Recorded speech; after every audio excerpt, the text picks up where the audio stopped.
Hello and welcome to Brainy Gardener. Today it is all about how to grow and care for the Aloe distans.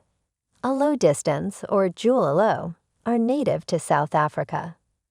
It grows in rosettes and produces beautiful blue-green leaves that change to reddish-purple in direct sunlight.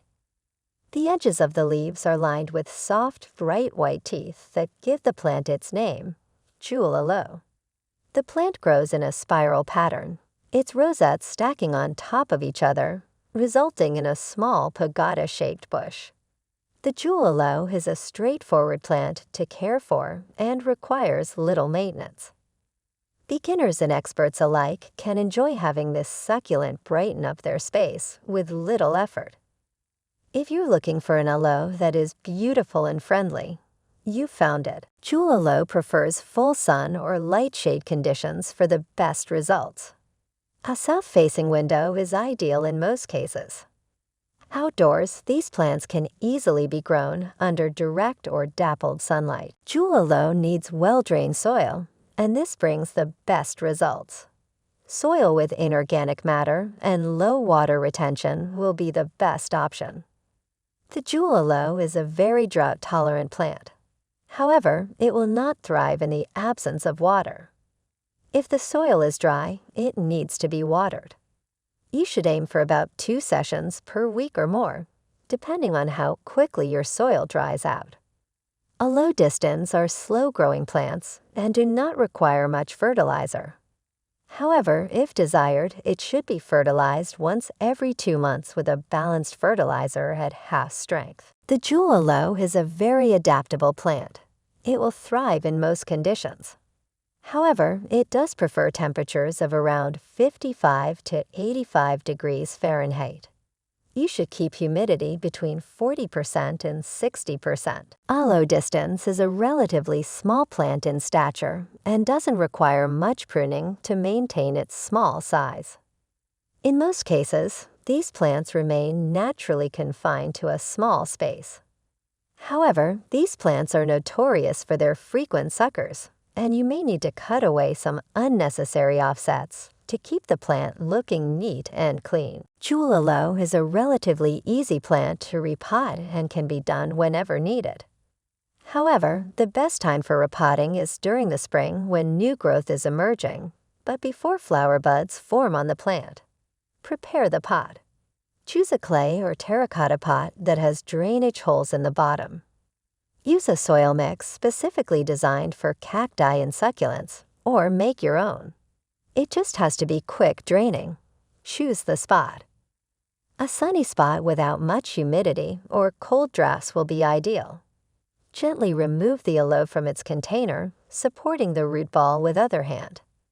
If there is any dirt on the roots, use a wet paper towel to clean them off before placing them in your new pot. Fill the new pot with soil and then place the plant into it. Push down on the soil around it so that there are no air pockets between it and the plant's roots.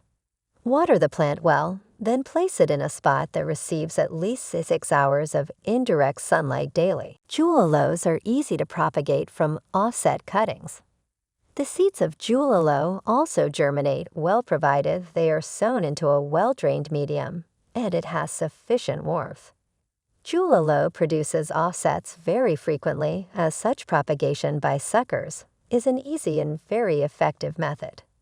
To propagate by this method, select a healthy plant with many offsets. Cut off the offset and remove any dead or damaged leaves from it. Allow the offset some time to heal. Place the offset into a pot with soil and water well. Wait for roots to grow and the plant to become established. The blooms are bright yellow or red tubular flowers that bloom in spring.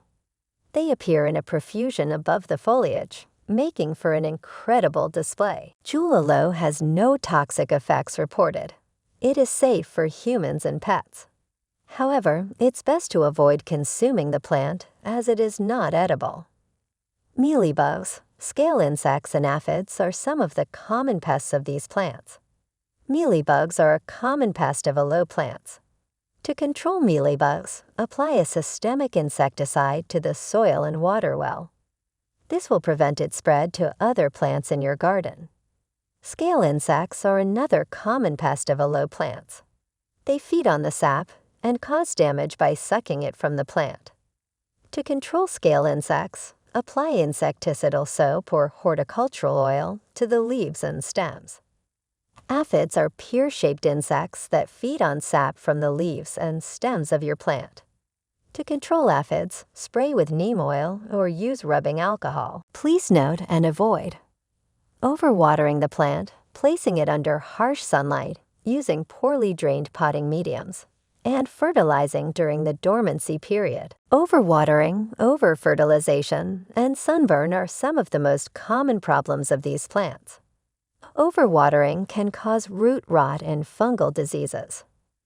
To prevent this, allow the soil some time to dry out between watering. Don't water under any other circumstances. Fertilizers can build up in the soil and cause the burning of the roots. If you are using a liquid fertilizer, dilute it at half strength. To prevent this problem, apply only enough to feed your plant for 1 month and then stop.